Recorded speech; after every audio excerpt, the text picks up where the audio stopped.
있는 분들, 앞뒤에 있는 분들하고 인사 좀 나눌까요? 반갑습니다. 한 주 동안 안녕하셨습니까? 예, 은혜 시간이 되십시오.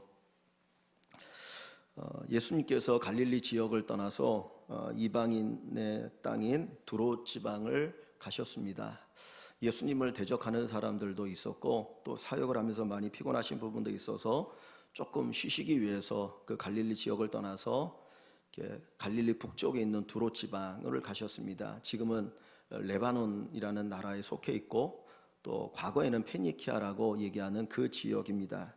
그런데 그 지역에 주님이 가셨을 때 자기의 사랑하는 딸이 귀신 들린 한 어머니가 예수님에게 찾아 나옵니다.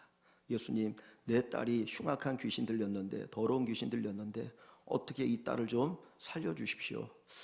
성경을 보면 귀신 들림으로 말미암아 나타나는 여러 가지 현상이 있더라고요. 예수님께서 변화산에서 내려오셨을 때 어떤 아버지가 자기 아들이 귀신 들려서 찾아왔는데, 그때 그 귀신 들린 현상에 대해서 이렇게 합니다. 귀신이 이 아이를 사로잡아서 때로는 불에도 넘어지게 하고 물에도 넘어지게 해서 여러 번 죽을 뻔하였습니다. 정말 눈뜨고 볼 수가 없으니 좀 내 아들을 살려달라고 요청을 합니다. 그러니까 이 수로보니게 여인도 자기 딸이 귀신 들렸는데 그 귀신 들림으로 인하여서 정말 여러 번 죽음의 고비를 넘겼기 때문에 정말 이 귀신이 쫓아내지 않고는 내 딸을 살릴 수가 없다라고 하는 간절함 속에서 예수님께 찾아와서 예수님에게 내 딸을 좀 살려달라고 요청을 합니다. 사실 이 여인의 최고의 소원이 뭐겠습니까? 자기 딸이 정상으로 살아가는 것이죠. 정상으로 살아가는 것. 가끔 이렇게 보면 자녀들이 우울증이나 아니면 또 여러 가지 정신적인 질환 이런 것들에 걸려가지고 고통당하는 그런 부모님을 본 적이 있습니다. 예전에 제가 부목사 때 신방할 때 어느 권사님 댁에 신방을 갔는데 그 딸이 방에서 나오질 않는 거예요. 사람을 회피하고 그냥 방에만 꼭 이렇게 처박혀 있어가지고 제대로 먹지도 않는데, 그 이유가 무엇이냐면 그 광화문에 예전에 육교가 있었는데 비 오는 날 그 육교를 지나가는데 갑자기 어떤 남자가 와가지고 성추행을 한 겁니다. 그리고 그것이 너무나 충격이 돼서 하루에도 몇 번씩 몸을 씻고 불결하다고, 그리고 방에 처박혀서 정말 나오지 않으니까 그것 때문에 너무 괴로워하는 그 권사님 댁에 신방을 간 적이 있었는데, 아마 이 어머니도 이 귀신으로 해서 고통당하는 이 딸을 보면서 너무나 괴로웠던 것 같아요. 그러니까 예수님께서 자기 동네에 오셨다는 그 이야기를 듣자마자 예수님에게 단숨에 달려가서 내 딸이 귀신 들렸는데 어떻게 좀 살려주십시오. 정말 내 눈 뜨고 볼 수 없습니다. 내 사랑한 딸인데 저 딸 저러다 죽을 것 같습니다. 살려달라고 하는 그 간절함을 가지고 주님 앞에 매달리고 살려달라고 요청을 합니다. 근데 예수님께서 그 여인의 딸을 살려주시죠. 귀신을 내쫓는 그 기적을 일으켜 주시는데, 그 이유를 오늘 본문에 보면 뭐라고 말씀하고 있느냐, 29절을 봅니다. 29절을 보시면 예수님께서 이 여인의 딸에게서 귀신을 내쫓아 주셨는데 어떻게 해서 내쫓아 주셨느냐, 29절 한번 같이 읽어볼까요? 같이 봅니다.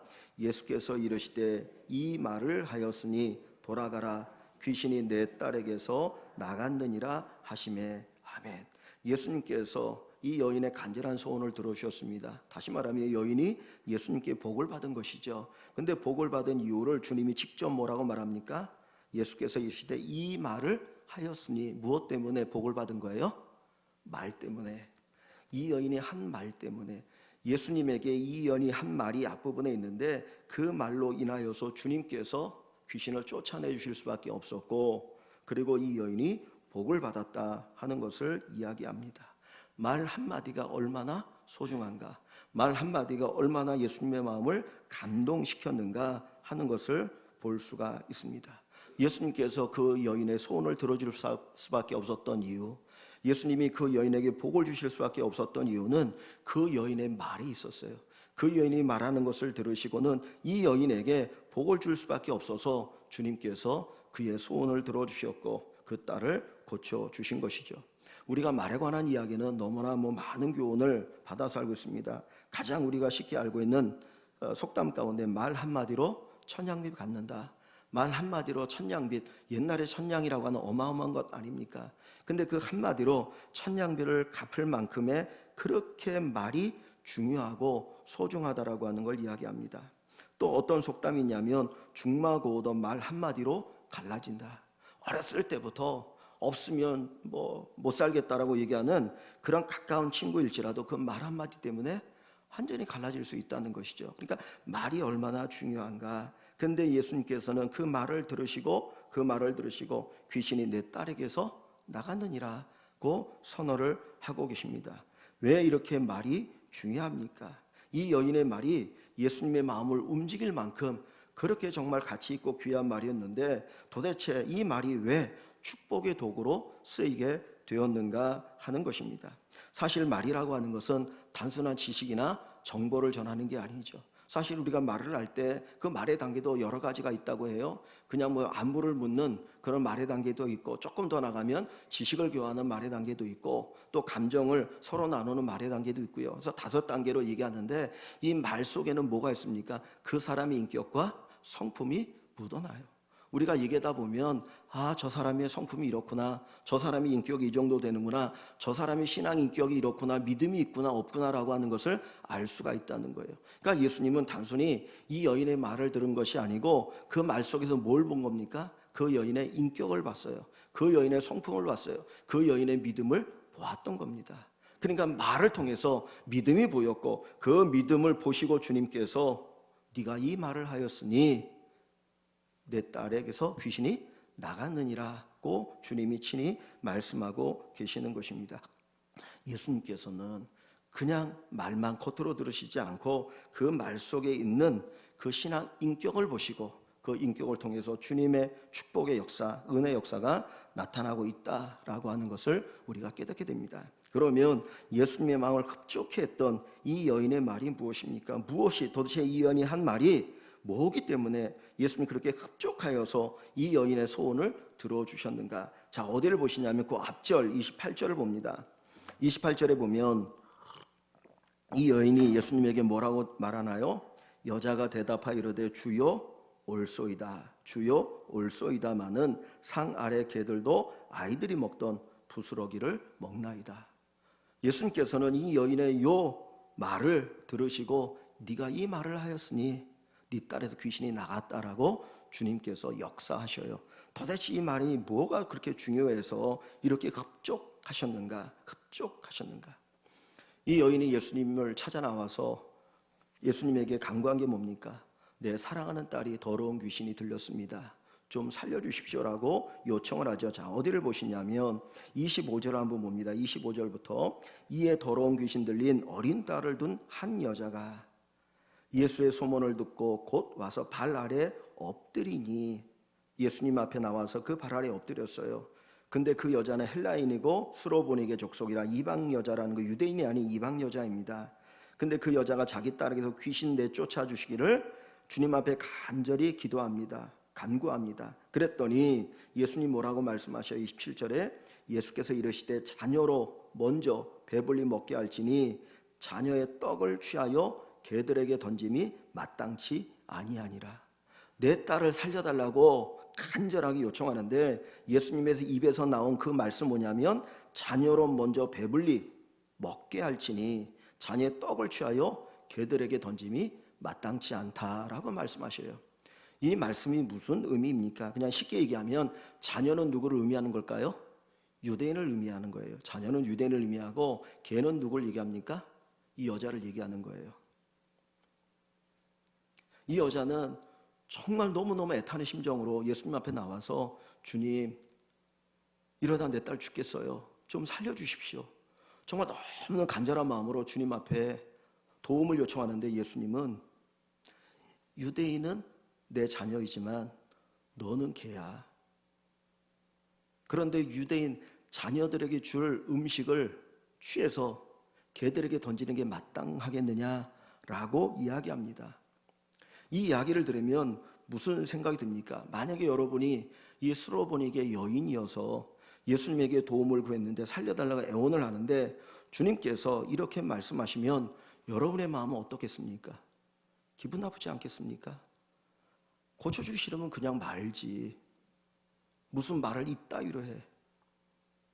아무리 예수님이지만 자녀의 떡을 취하여 개들에게 던지면 마땅치 않다라고 어떻게 나를 모욕하는 듯한 언사의 말을 할 수 있겠느냐고 오히려 예수님이 따져 묻지 않겠습니까? 그런데 이 여인은 예수님의 이 말씀을 듣고 뭐라고 대답합니까? 주여 옳습니다. 주님 옳습니다. 예수님 하신 말씀이 다 옳습니다. 다 옳습니다. 이 여자는 단순히 정말 내 딸이 고침받고 싶은, 정말 내 딸을 고치려는 단순한 그 열망에서 주여 옳습니다라고 하는 이 말을 하는 것이 아니라는 거예요. 이 여인이 이 말을 할 수 있었던 것은 예수님이 지금 하신 이 말씀을 믿음으로 들었기 때문입니다. 겉으로 예수님의 말씀을 보면 예수님이 거절하시는 것이고 예수님이 이 여인을 무시하는 것 같아요. 그런데 이 여인이 믿음으로 들었더니 거기에 예수님의 은혜가 보이고 하나님의 은혜가 보이더라는 사실입니다. 여기 한번 보십시오. 17절을 보면 예수님께서 말씀하시는데 이렇게 말씀하죠. 27절에 예수께서 이르시되 자녀로 먼저 배불리 먹게 할지니 그랬어요. 자녀로 먼저 배불리 먹게 할지니. 요즘은 이제 가정에서 애완견들을 많이 기르기 때문에 뭐 개를 부를 때 뭐 엄마가 아빠가 그리고 뭐 이렇게 자녀처럼 대하잖아요. 근데 2000년 전에는 아무리 개를 가까이 길러도 그렇게 한 법이 없잖아요. 그럼 보통 어떻게 합니까? 먼저 밥을 먹을 때가 되면 누가 먼저 밥을 먹죠? 주인이 밥을 먹고 그 다음에 남은 것을 가지고 누구에게 줘요? 개에게 주죠. 그죠? 일반적이잖아요. 일반적이잖아요. 자, 여기 보세요. 지금 예수님께서 뭐라고 말씀합니까? 예수께서 이르시되 자녀로 먼저 배불리 먹게 할지니. 먼저라고 하는 것은 나중에 있다는 얘기잖아요. 그죠? 유대인에게 먼저 하나님이 은혜를 주시면 나중에 내게도 은혜 주시겠구나 하는 그 믿음을 가지고 듣는 거예요. 그러니까 단순히 겉으로만 그냥 들은 것이 아니라 정말 주님이 말씀하시는 그 한마디 한마디를 놓치지 않고 그 믿음으로 듣고 있는 것을 이야기합니다. 그러니까 또 이거예요. 그러니까 자녀에게 주실 음식이 있고 그 다음에 개에게 줄 음식이 있는 거예요. 요즘은 보니까 무슨 사람이 먹는 것보다 개들에게 뭐 더 값비싼 걸 먹이기도 하더라고요. 근데 이 당시는 그럴 수가 없잖아요. 왜냐하면 사람이 먹고 사는 것조차도 너무 힘든 시기니까. 그러니까 자녀에게 먼저 먹을 것을 주고 그 다음에 개들에게 먹을 것을 주는데 자녀에게 줄 음식이 있고 개들에게 줄 음식이 있다라는 거예요. 그러니까 이 여인은 이 이야기를 들으면서 뭘 얘기합니까? 단순히 예수님이 나의 간구를 거절하는 게 아니고 나를 무시하는 것 아니고 나를 멸시하는 게 아니고 유대인에게 줄 은혜가 있고 이방인에 줄 은혜가 있다. 그래서 내게도 줄 은혜가 있다라고 하는 것을 이 여인은 알았던 거예요. 주님이 하시는 말씀 속에서. 그래서 그 여인이 뭐라고 말합니까? 주여 옳습니다. 여기 상 아래 개들에게 던지는 그 부스러기 은혜도 나에게 올 줄 압니다. 그 은혜면 내가 족합니다 라고 그가 믿고 그리고 고백하는 것이죠. 그러니까 전능하신 하나님, 전능하신 이 예수님께서 부스러기라도 내게 주시면 그 부스러기 은혜만으로도 내 딸이 어떻게 될 수 있다는 거예요? 나을 수 있다라고 하는 그 고백이 여기에 담겨 있는 거예요. 저는 하나님의 자녀가 아니어도 좋습니다. 하나님의 집에 기르는 개가 되어도 좋으니 나에게 그 주인이 개에게 베푸는 그 은혜와 같은 그 은혜를 내게 주시면 내 딸이 분명히 나을 것입니다. 그런 믿음의 고백을 하고 있는 것이죠.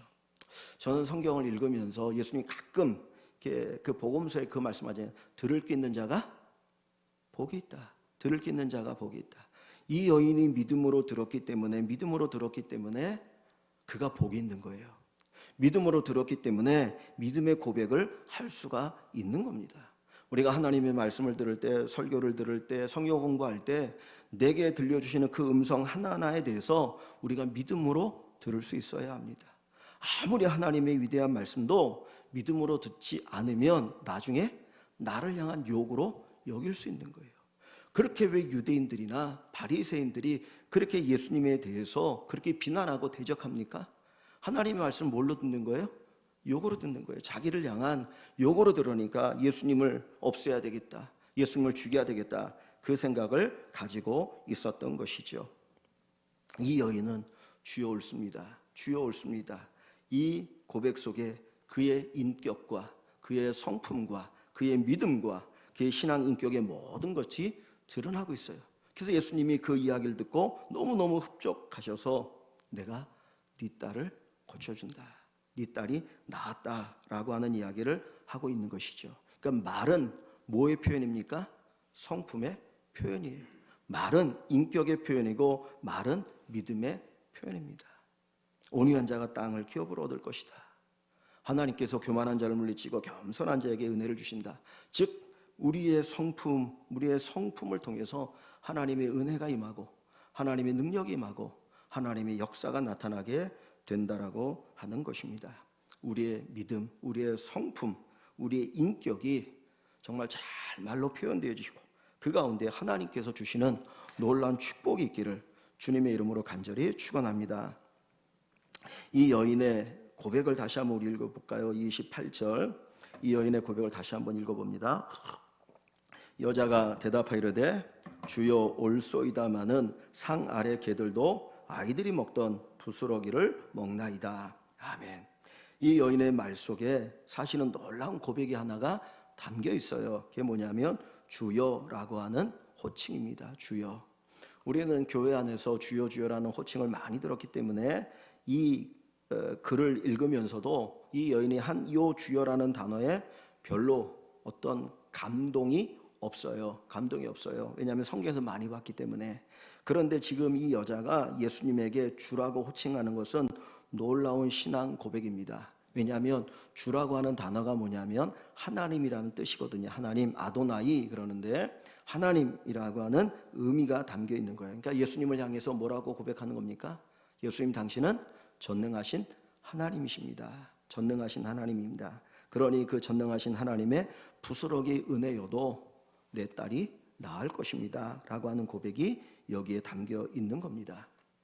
그런데 이 주여라는 단어가 또 중요한 이유가 뭐냐면 마가복음은 이렇게 설교보다는 그냥 사건 기록이 많아요.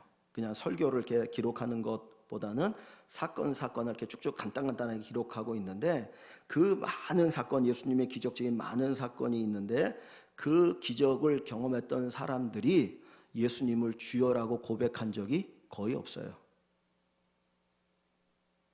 이게 중요해요. 우리가 앞부분에 보면 예수님께서 배를 타고 제자들과 함께 갈릴리 바다를 건너가실 때 한번 말씀을 나눴죠. 그때 풍랑이 막 엄청나게 일어나면서 배가 뒤집어날 때 그때 제자들이 예수님을 깨우잖아요. 그때 제자들이 예수님에 대해서 뭐라고 호칭합니까? 선생이요. 제자들, 예수님 가까이 있었던 그 제자들도 선생이여라고 불렀어요. 다른 어떤 기적을 경험한 사람들도 예수님을 주님이라고 호칭한 적이 없어요. 제자들도 선생이라고 불렀지 주님을 부르지 않았거든요. 나중에 예수님께서 제자들에게 야, 세상 사람들이 나를 누구라 하느냐? 너희 나 누구라고 하느냐? 그때 가서야 제자들이 주는 그리스도시요 살아계신 하나님의 아들입니다라고 호칭을 해요. 이 마가복음에 보면. 그리고 나서 뒤에 가서 이제 제자들이 주님이라고 하는 것이 몇 번 기록되어 있습니다. 그러니까 그 전까지는 아무도 예수님에 대해서 주라고 호칭한 사람이 없어요. 그런데 이 여인은 이방 여인이에요. 사실 두로아 시도는 어떤 지역이냐면 우상 숭배가 아주 난무한 지역이었어요. 여러분 이세벨이라고 하는 여인을 아십니까? 이세벨 아죠. 아합이라고 하는 북이스라엘 아주 악한 왕의 부인이 이세벨인데 그 이세벨의 아버지가 이 두로 시돈 지방의 왕이었어요. 제사장경 왕. 근데 뭘 섬기는 제사장이냐면 바알을 섬기는 제사장 겸 왕이에요. 그래서 북이스라엘에 엄청난 바알 숭배가 만연하게 만들었거든요. 그러니까 이 동네 자체가 우상 숭배가 만연한 곳인데 거기에 살던 이 여인이 예수님을 보면서 그 예수님에 대해 주여라고 고백했다라고 하는 것은 이건 어마어마한 믿음의 고백입니다. 유대인들도 하지 못했던, 제자들도 하지 않았던 그 놀라운 믿음의 고백을 이 여인이 하니까 주님이 너무너무 기쁘신 거예요. 예수님을 하나님으로, 전능하신 하나님으로 아니까 그분의 부스러기 은혜만 있어도 내 딸이 낫는다라고 하는 그 고백을 할 수가 있었던 거예요. 그래서 상 아래 떨어지는 부스러기를 먹지 않습니까? 라고 조금 더 예수님에 대해서 섭섭한 마음을 갖지 않고 담대하게 그 믿음의 고백을 할 수 있었던 것이죠. 이 믿음의 고백, 그것이 바로 주님을 기쁘게 하고 있는 겁니다. 제가 처음 이 본문의 말씀을 시작할 때 예수님께서 이 두로 지방으로 가신 이유가 유대인들이 계속해서 예수님을 이렇게 적대시하는 거예요. 예수님의 인기가 높아지고 예수님 많은 일을 하면 할수록 자꾸 적대시하니까 주님께서 잠깐 그곳을 피해서 가시거든요. 근데 우리가 누군가 나를 괴롭히고 힘들게 하면 우리가 잠깐 어딜 갈 수 있어요. 그런데 내가 가는 그곳이 내가 거기 경멸하는 사람들이 있는 곳이라면 거기 안 가잖아요. 그죠? 예수님께서 이 두로 지방에 가신 것은 그들이 이방인이지만 주님이 그 이방인을 경멸하셨다면 가지 않았을 거예요. 근데 예수님이 그곳을 가셨다는 건 뭡니까?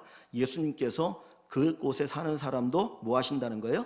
사랑하신다는 거예요. 비록 그들은 유대인이 아니지만 이방인이에요. 그러나 예수님은 유대인 사랑하시는 것처럼 이방인도 사랑하셔요. 다만 순서와 질서적인 차이가 있을 뿐이지 주님의 사랑하는 마음은 똑같다라고 하는 거예요. 그러니까 이 여인은 이 두로 지방, 내가 살고 있는 이 지역에 예수님이 오셨다는 그 사실 자체만으로 주님이 나를 사랑하신다는 것을 알았어요. 그걸 믿었어요. 그렇기 때문에 예수님이 나를 사랑하셔서 여기 오셨으니 주님이 내 딸을 고쳐주실 것이다 라고 하는 그 믿음의 고백, 전능하신 하나님이기에 내 딸을 사랑으로 고쳐주실 것입니다 라고 하는 이 고백을 하고 있는 것입니다.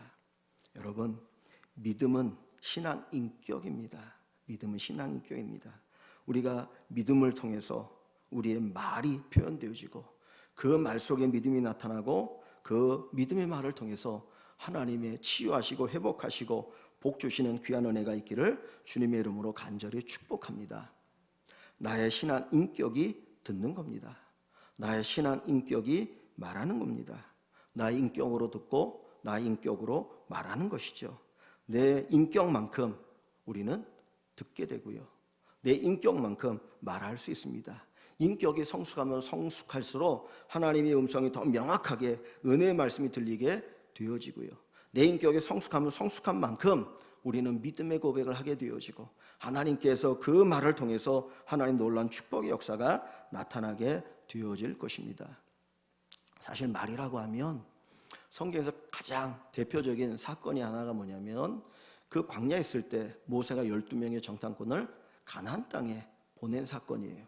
12명의 정탐꾼이 가나안 땅을 40일 동안 정탐하고 돌아와서 보고를 합니다. 그런데 10명의 정탐꾼은 뭐라고 보고합니까? 우리가 그 땅을 가봤는데 너무 좋은 땅이더라. 그러나 우리는 그 땅에 들어갈 만한 능력이 없다. 우리는 못 들어갑니다. 그들은 등치도 크고 그리고 성벽도 어마어마하고 그리고 그들이 가지고 있는 무기는 대단하기 때문에 우리는 메뚜기에 지나지 않아서 결코 들어갈 수 없다라고 그들이 말을 하죠. 그런데 여호수아 갈렙 두 사람은 뭐라고 이야기합니까? 하나님이 주신 땅이 맞습니다. 그들이 그렇게 등치도 크고 성벽도 대단한 것 그리고 무기도 대단하지만 하나님이 우리와 함께 하시면 우리는 그 땅을 정복할 수 있고 그 땅에 들어갈 수 있습니다라고 말을 합니다. 그때 주님께서 뒤에 뭐라고 얘기합니까? 유명한 이야기 있어요. 내 귀에 들린 대로 행하리라 했어요. 하나님의 귀에 들린 대로 행하리라. 내 귀에 들린 대로 행하리라. 예수님의 귀에 들린 대로 주님이 그 여인에게 행하신 거예요. 우리의 믿음은 결국은 드러날 수밖에 없어요. 말로 드러나게 되어지고 우리의 행동으로 드러나게 됩니다. 내가 믿음이 있다고 하면서 말이 믿음과 정반대라면 그건 믿음이 없는 거예요. 그냥 자기 혼자 믿음이 있다고 생각하는 것이지 주님이 보실 때는 믿음이 드러나지 않는 것입니다. 우리가 살아가는 삶의 환경이 답답하고 어려운 건 많이 있죠. 그러나 우리 그리스도인들은 누구를 바라보는 사람입니까? 하나님을 바라보고 예수님을 바라보는 사람이죠. 예수님을 바라보고 우리는 믿음의 말을 하는 사람입니다. 믿음의 말을 하는 사람입니다. 사실 성품이 바뀌어야 말이 바뀌어요. 그죠? 성품이 바뀌어야 말이 바뀌어요. 왜? 성품에서 말이 나온다고 했으니까. 그런데 말을 의도적으로 바꾸면 성품이 바뀌어요. 내가 안 믿어져. 믿음이 없어. 그러나 의도적으로 믿습니다, 믿습니다, 하나님이 하실 줄 믿습니다, 의도적으로 자꾸 믿는다라고 고백하다 보면 우리 안에 믿음의 역사가 일어나요. 믿음이 생겨요. 믿음이 자라요. 그리고 진짜 믿어져요. 그래서 에베소 4장 29절에 보면 너희 밖에 더러운 말도 내지 말고 오직 덕인을 세우는 말을 하라고 얘기합니다. 그러니까 말이 우리 중추신경이라고 얘기하잖아요, 일반적으로. 그러니까 말을 바꾸면 성품이 바뀌고 믿음이 바뀌고 믿음이 자라고 하나님의 역사를 체험할 수 있게 된다라는 거예요. 제가 교회 안에서 모든 분들이 다 귀하고 소중한데 우리 교회 안에 어른들 가운데 어떤 분들과 이렇게 잠깐 대화를 나누다 보면 그 말 속에 정말 그 인품이 그냥 이렇게 느껴져요. 저절로 그냥 고개를 숙이게 되고, 야, 정말 귀하신 분이다, 그런 생각이 그냥 들게 되더라고요.